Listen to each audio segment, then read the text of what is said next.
Good evening. We are here as a small class, not as an audience to a performance, and not as people entering a system. There are no memberships, and no one can join it. The only bond among us is a spiritual bond, and the only purpose of our being together is to come, quietly and honestly, to an experience we can verify within ourselves. If you will let this hour be simple, uncluttered, without effort to impress or to be impressed, you will find it has power. When I am on a platform and the Spirit comes upon me, I forget everything else and the message flows. If I do that this evening, forgive me if I lose track of time. We are here for something that is not measured in minutes. For some, fear is a daily companion, waking with you, walking with you, speaking ahead of you as if it knows what is coming and must warn you. For others, it comes only at certain hours, at night, in the doctor's office, before the figures are totaled, when the telephone rings at an odd time. For still others, it appears as just nerves, just stress, a little tightening here, a tremor there, a habit of bracing that seems to rule the body, though the mind says, "I'm all right." In all these forms, the feeling seems to arrive uninvited, and we permit it a seat at our table because, after all, it feels true. Now, I want you to notice something as plainly as you can. Anxiety, more often than we realize, begins as a sentence, not as a catastrophe, not as a diagnosis, not as a bank statement, but as a sentence we quietly speak over ourselves. The sentence is this: I am afraid. Do you see the doorway? The moment you take that sacred word I, which is the center of your being, and fuse it to a passing sensation, you weld the sensation to identity.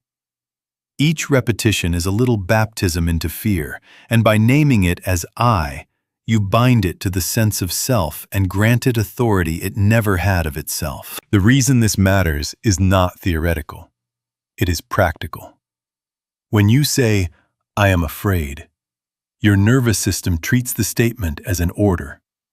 Your chemistry, your breath, your organs, your outlook, your planning, like obedient servants, rush to conform to the master word I have spoken. We imagine an event outside has done this to us, but the more hidden cause is the covenant we make in language. Language decides the doorway. If the doorway you use is an identity door, fear comes in as a tenant, not as a passerby. Therefore, before we do anything else, I ask you to be willing to test a simple inward experiment you can verify within minutes. No joining, no believing, no adopting a new creed. Just silently, within yourself. We will do it together shortly, and you will see how stopping the sentence at I am changes the room within. For now, let this much settle. Your peace is not far off, and your fear is not yourself. Watch your words. Guard that holy opening I am from unnecessary labels, and you will already feel a loosening. We are going to keep this very practical and very near, and by the end, you will know by experience which doorway you have been using and which doorway is yours to use from now on. Now let us be very plain. Fear in itself is a movement.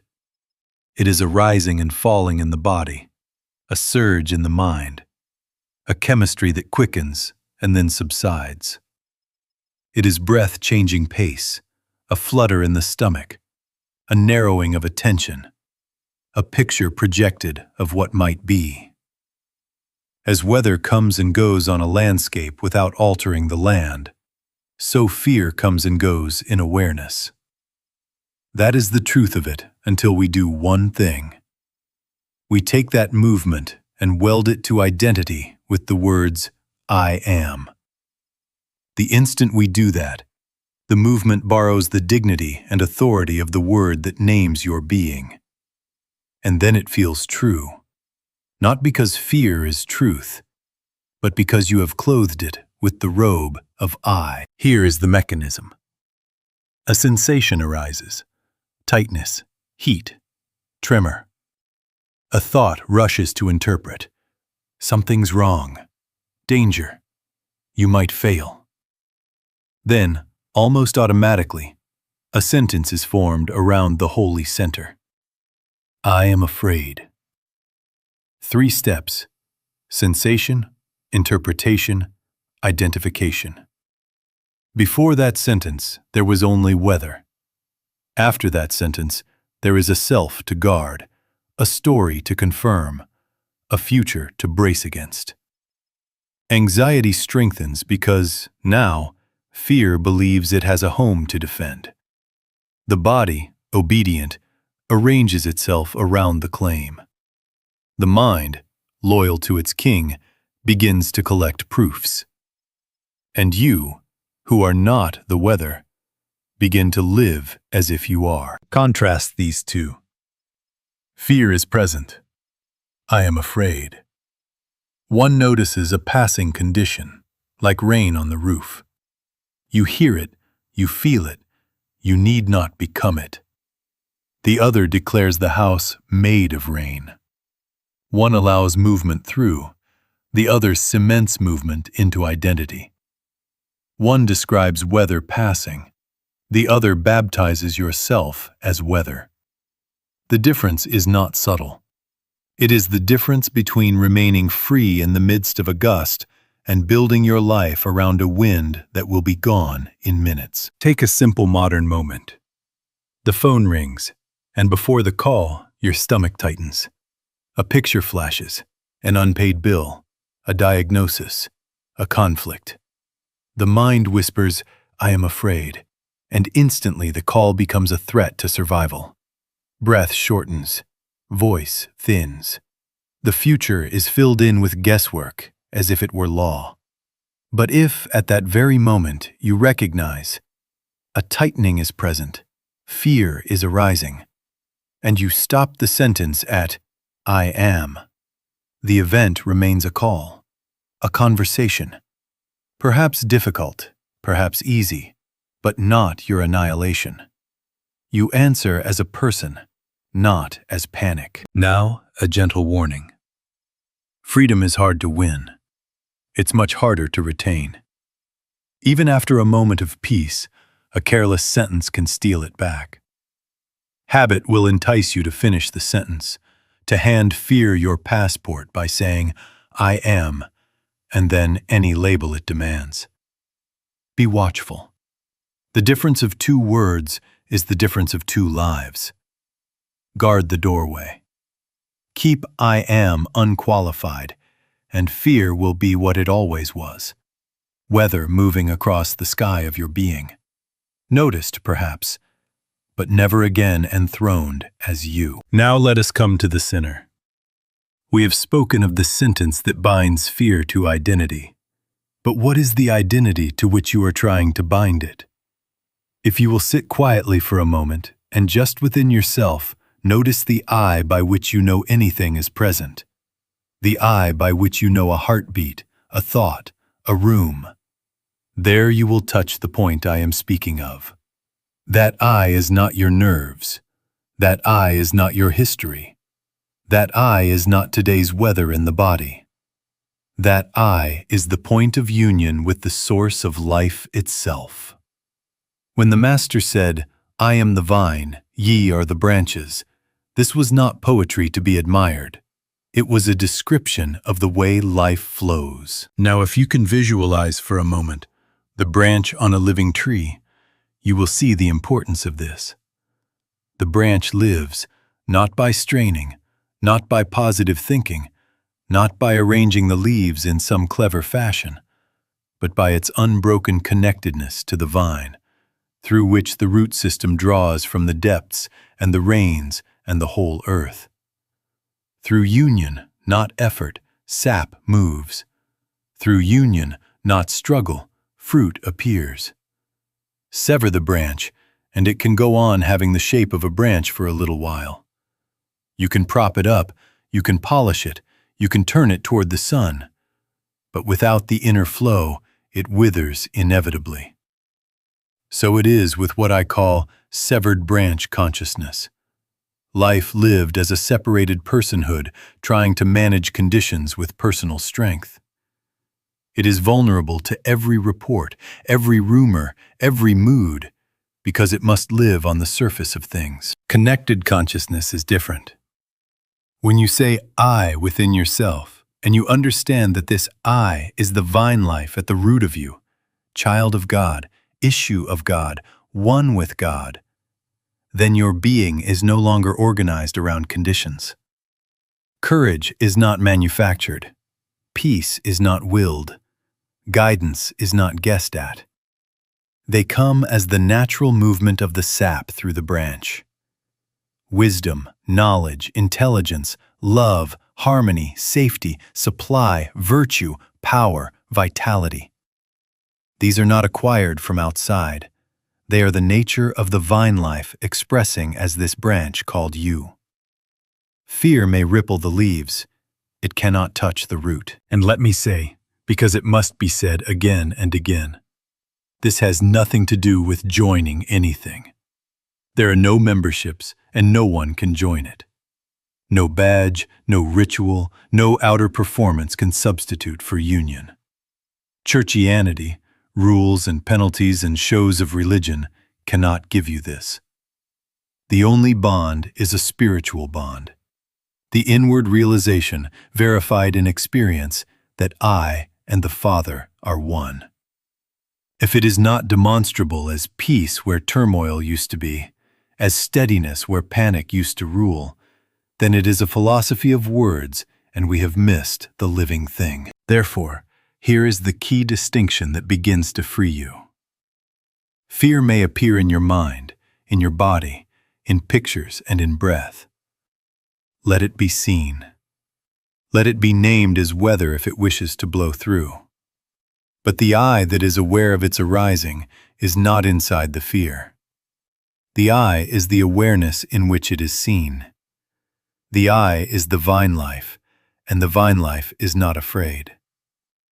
When you hold to I in this way, not clenching, not defending, but recognizing, you will notice that fear loses its throne. It can pass through, but it cannot baptize you. You have not cut yourself off into a little separate stick trying to be brave. You have remained in your natural estate, branch in vine, vine in root, root in God. And in that estate, even in troubled hours, there is a quiet that does not come and go. Now let us do this together, just silently within yourself. Close your eyes if you can, or lower them. Do not strain. Do not make a work of it. Now think of the word I. Not your name, not your story, just that first, primal sense by which you know you are aware. Say it within yourself. I. And let it stand alone. You will notice, if you watch carefully, how quickly the mind rushes in to finish the sentence. I am afraid. I am tired. I am overwhelmed. I am broken. It may do it with subtler garments, responsible, vigilant, realistic. Let all of that pass by like people hurrying through a station. Do not board a train. Stop the sentence at I am. Let it be bare. Let it be simple. Rest the attention in that which says I, without any story attached. Now, in that pause, do not try to accomplish anything. We are not manufacturing courage. We are not pushing fear away. We are not painting pretty pictures. We are consenting to stand as the branch in the vine without adjectives. Just the I am. If you like, let a breath come and go without comment. Then another. Do you feel it? Often, quietly, the shoulders ease a fraction. The jaw softens. The belly loosens its fist. The heart finds one steady beat. Why? Because the alarm has lost its owner. Identity is not feeding the siren. Fear is weather again, and you are the awareness in which weather occurs. Test this for yourself. Bring to mind the very circumstance that normally triggers the old sentence. Let it approach. Watch the impulse to begin, "I am," and then deliberately withhold the predicate. Keep the doorway unqualified. I am. Stay there. Do not argue with pictures. Do not correct them. Let them whirl if they must, and remain as I am. Notice the small but definite widening of space around the picture, the sense that you are behind the eyes rather than trapped inside the scene. This is demonstration, not doctrine. Believe nothing because I say it. Verify it by the felt shift of being when I am remains pure. If nothing seems to move, do not pronounce failure. The practice is not success at producing a mood. The practice is the pause, the faithfulness to stop at I am and refuse to baptize a passing condition as yourself. 2 or 3 true seconds of this outweigh many minutes of anxious speech. And each return makes the pathway smoother, the nervous system less ready to leap, the mind less urgent to crown weather as king. We will sit one more moment, very quietly. I am. Just that, unqualified, unhurried. Let presence be what it is, and let fear be what it is. Arising, passing. You remain. Now we give the tongue a new employment. You will not deny a single sensation. You will tell the truth more exactly. When the quickening comes, when the chest tightens, when the picture flashes, say within yourself, "Fear is here," or "Fear is arising." Name it as weather. Then add very quietly, "And I remain, I am." Do you see the order? We acknowledge appearance without awarding it identity. We keep the sacred name unqualified. In this way, you refuse to baptize a gust as yourself, and you remain available to the presence that is already your life. Let me lay the 3 sentences side by side so you can hear the difference. I am afraid. That is identity fusion. You have married your being to a mood and given fear your passport. I notice fear. That is witness position. You have stepped back a measured inch and regained the power to see. I am. That is source position. You stand as the branch in conscious union with the vine, where the sap flows and the root holds, and weather is only weather. Practice moving among these consciously. When the mind tries to hurry you into the first, pause at the second and rest in the third. This is a living stairway back to your center. Now please understand, this is not positive thinking. We are not trying to talk ourselves into courage. We are not painting roses over concern. We are refusing a false attachment, refusing to weld passing sensation to the holy name of identity. The reason is this. The moment you keep I am pure, without adjective, you have already turned inward to union. The remembrance itself is the reconnection. The branch does not strain to rejoin the vine. It remembers it was never truly separate, and by that remembrance, sap is felt again. Peace, guidance, order, wisdom, love, safety, sufficiency. These begin to move without your managing them. So here is a gentle way to seal it. Just silently within yourself, with no strain and no bargaining, whisper, Father, reveal thyself as my I. Then wait. Do not push fear away. Do not hunt feelings. let a breath come and go. Father, reveal thyself as my I. That little prayer is not a request to a distant deity. It is the opening of the branch to the life that is already flowing. It is consent. It is receptivity. And in that stillness, often without fanfare, the room within grows larger, time slows, and you discover that you are not inside the storm. The storm is appearing within the vastness that you are. Try it at the kitchen sink, on the sidewalk, between the elevator and the meeting room. The thought rises, I am, and you revise it. Fear is arising, and I remain, I am. Then, Father, reveal thyself as my I. Wait 3 quiet seconds. You will find that words in the meeting come more measured. The hand writes more steadily. The face across from you becomes a person again instead of a threat.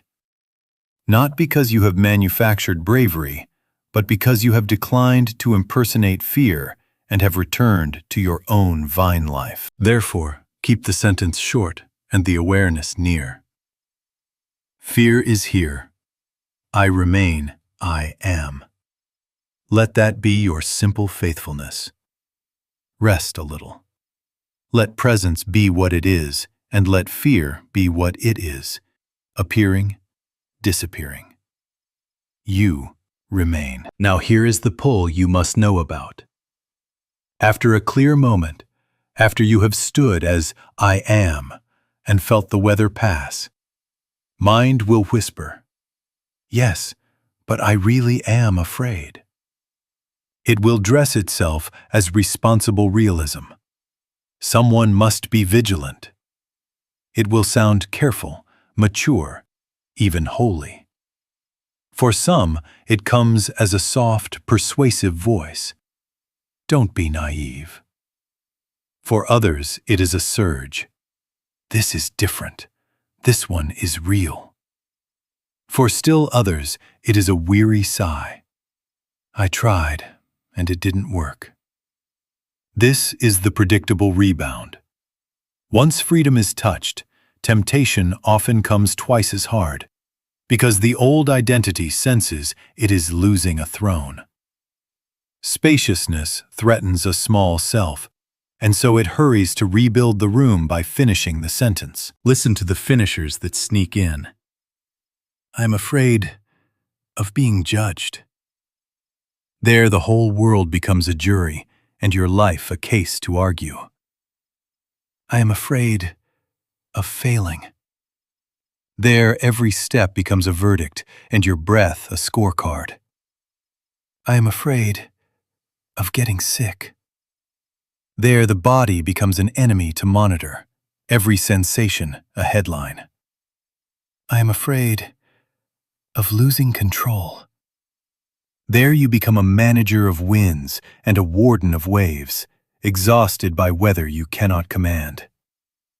Each finisher turns life into a personal burden because each one welds a passing gust to the sacred name and crowns it as you. The burden is not the circumstance. The burden is the marriage of identity to the mood. A house divided against itself must fall. You cannot be both the branch in the vine and the severed stick policing the sky. Therefore, set guardrails. Fidelity to this practice is like spiritual marriage.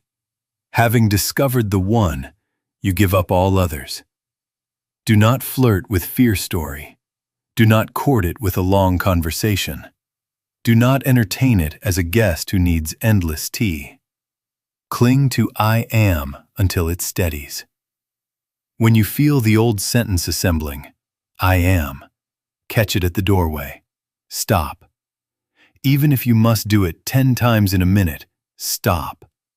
Stand an instant in unqualified I am. If words help, let the simplest truth return you. Fear is arising, and I remain I am. Then, if you will, whisper, "Father, reveal thyself as my eye," and consent to 3 honest breaths. This is how fidelity feels in the body. A pause, a yielding, a refusal to weld. No teacher can do this for you. No room, no voice, no book can inflict peace upon you. Blessings cannot be inflicted. You yourself must consciously unite. You yourself must measure what is true by demonstration, not by my words. If, after a meeting like this, you go home and finish the sentence out of habit, no power on earth can hold your peace for you. And yet, oh, mark this well, one faithful return dissolves 100 careless finishings.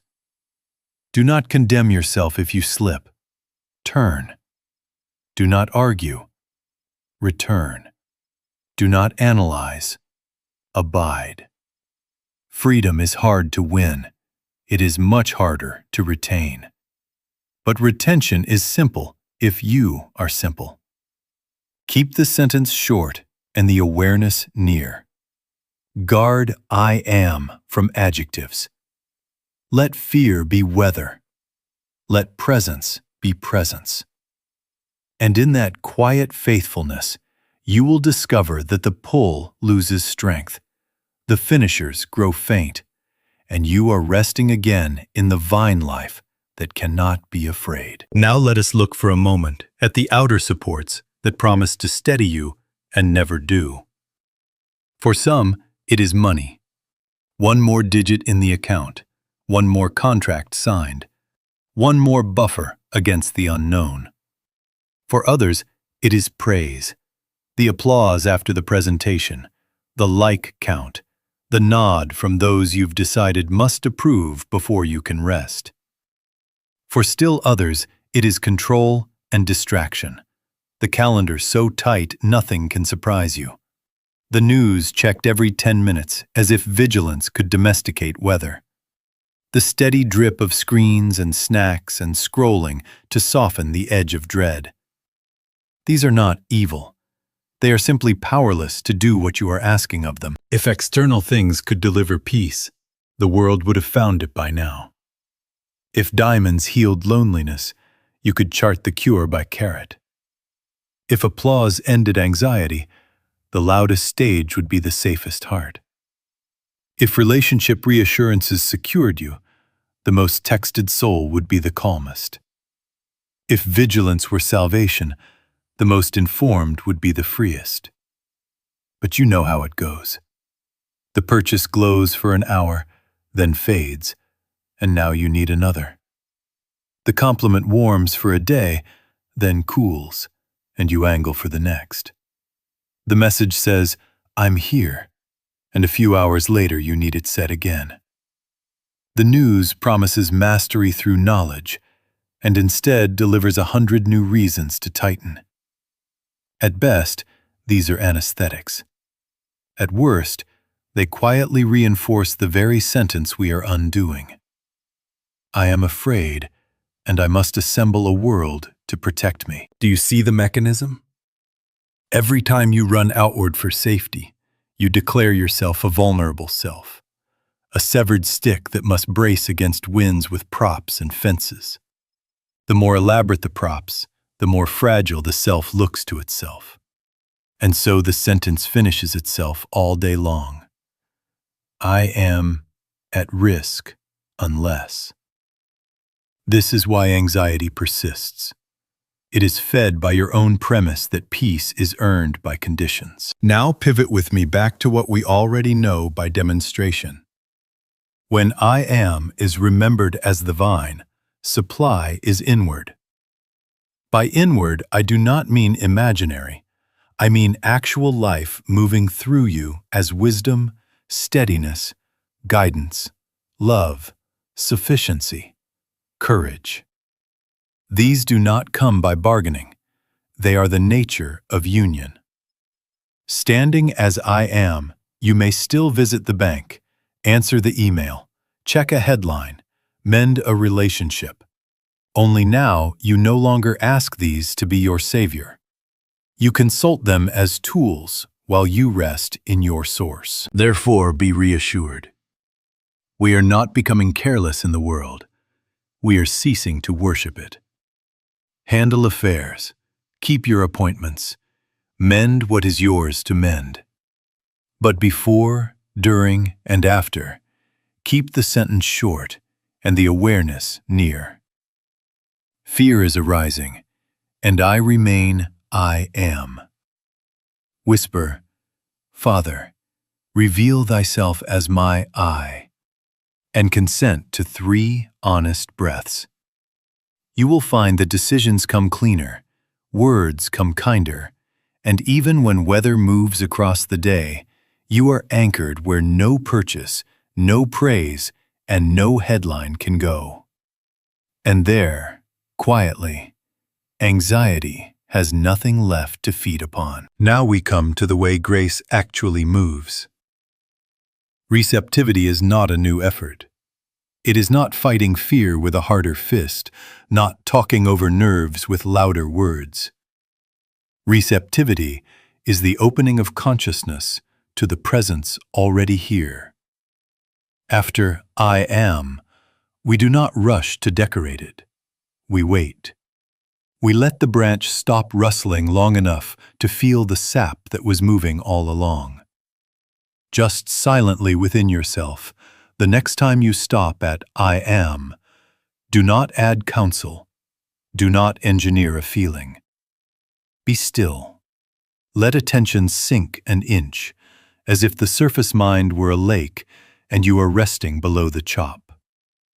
There is a listening that is not with the ears. There is a seeing that is not with the eyes. When you pause there, peace is not created. It is recognized. The presence that is your life was never absent. It is simply that the noise of a finished sentence drowned it out. You remember the question in the Gospels, "Do you believe that I can do this?" I read it now as, "Will you consent to union?" Not, "Will you make a miracle occur by strain?" but, "Will you yield identity to I am and allow the vine life to be your sufficiency?" By that yes, quiet, inward, sometimes nothing more than a sigh, the channel opens. Blessings cannot be inflicted. They come by consent, and the consent is your unqualified I am. Notice what happens in the body when you yield in this way. The nervous system stops pretending to be the master of identity. Breath no longer tries to govern the universe. It returns to being breath. The chest, which had been a guard at a prison, becomes a door in a quiet house. Shoulders drop, not because you command them, but because ownership has shifted back to the vine. The body is relieved to be an instrument again, not an empire. Do not postpone this to a perfect hour. Test it today. Before a meeting, when the familiar surge comes, fear is arising, and I remain I am. Then wait 3 honest seconds. Listen within. Consent. Before sleep, when the mind tries to rehearse every peril, stop at I am and let the night be God's. During a wave of panic, even in a hallway or a parked car, give one faithful pause. Not as magic, not as a bargain, but as marriage, returning to the only union that ever steadies. You will discover, by demonstration, not by my words, that peace was not a product of will. It was the nature of presence, recognized when you ceased to manufacture and chose to receive. Now let us make this very simple, very livable, and for 7 days only, so that you can prove it to yourself by demonstration and not by my words. There are no memberships and no one can join it. No cards, no pledges, no outer badge. The only bond is a spiritual bond. your inner fidelity to keep I am unqualified 3 times a day. For some, this will be a first conscious structure. For others, it will be a returning to what you have known and let slip. For still others, it will be the measure that turns theory into quiet authority. Morning. Before the day can hand you a costume, before emails, before headlines, sit for 1 minute and stop the sentence at I am. Just silently within yourself. I am. Do not decorate it. If plans begin to parade, let them pass. If a little edge of anxiety tries to borrow your name, notice it as weather and keep the name pure. If it helps, whisper once, Father, reveal thyself as my I. And then let a breath come and go without ownership. Allow the day to rise, but do not rise as a manager of winds. Rise as a branch, aware of the vine. Midday. When pressure hits, an alert on your screen, a tone in a voice, a clock moving faster than your list, catch the sentence at its first syllable. Replace I am afraid immediately with fear is arising. I remain, I am. Do not argue with the story. Let the body bear witness instead. Take 2 slow, honest breaths as a bodily amen. Shoulders soften a fraction. Jaw releases a notch. That is your demonstration. Then proceed with the call, the task, the word, now as a person, not as panic. Night. Review without condemnation. You will accomplish nothing by scolding. Sit 2 minutes and quietly notice each place you baptized fear with identity today. There I said, I am, and finished it. See it, acknowledge it, and then release it by returning to unqualified I am until the body softens. If the mind wants to make a case, let it rustle while you rest as the branch. Father, reveal thyself as my I. Stay until one breath is truly free of ownership. That is enough. Do this for 7 days, morning, noon, and night. Keep the sentence short and the awareness near. Measure nothing by perfection of mood. Measure by demonstration. Is recovery quicker? Does identification loosen sooner? Do you find that peace appears a little earlier and stays a little longer? That is the fruit. Freedom is hard to win. It is much harder to retain. Retention, however, is simple when you are simple. 3 pauses, 7 days. Guard the purity of I am. Let fear be weather. Let presence be presence. And watch, quietly, as calm ceases to be a visitor and becomes the atmosphere in which you live. Now let us gather the thread into one cord you can carry. For some, tonight has been the first clear seeing that fear begins as a sensation and gains authority only when the tongue baptizes it with your name. For others, it has been the recognition that a life run by finished sentences is a severed branch life, shaped like a branch for a while, polished perhaps, but withering under the strain of self-guardianship. For still others, it has been the quiet relief that reconnection is not a project, but a pause. Keep I am pure, and the vine life reveals itself as peace you do not have to manufacture. Here is the whole way in a few pauses. Fear arises as weather in the body or in pictures of the mind. That is not sin. That is not failure. The wound is not the weather. The wound is welding it to identity with, I am afraid. In that weld, you crown a gust as yourself, and you must live as a manager of winds. Severed branch consciousness feels noble for a moment, vigilant, responsible, in control. And then it is tired, brittle, hungry.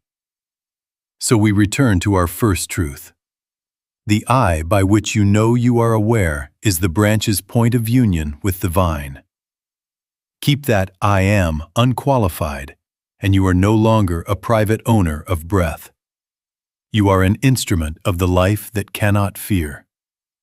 Then, without strain, receptivity opens. Peace is not created, it is recognized. Guidance is not guessed, it presents itself. Strength is not performed, it moves. Now, just for a moment, let us end exactly as we began. Just silently within yourself, let the words, I am, stand. And refuse to add anything, good or bad. Only be. If it helps, once, Father, reveal thyself as my I. Then do nothing. Do not decorate, do not beg, do not bargain. Be the branch in the vine. Let the sap be sap. Let the weather be weather. Let presence be presence. In this little fidelity, anxiety loosens, not by argument, but by lack of a throne. And remember, there is nothing to join here. No memberships, and no one can join it. No badge of spirituality will be handed to you at the door. The only bond is a spiritual bond. The quietness that follows you home. The softening in the jaw at noon. The kinder word that comes out of your mouth when it could have been sharp. The nights that stop rehearsing trouble. That is demonstration. Measure this teaching by that fruit, or cast it away.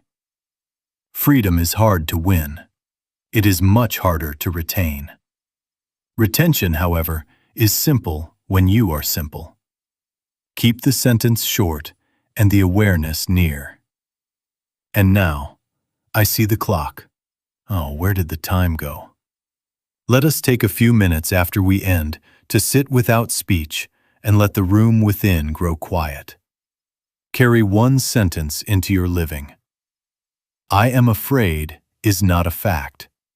It is a misuse of I am. Abide as I am. Let fear be weather. And rest.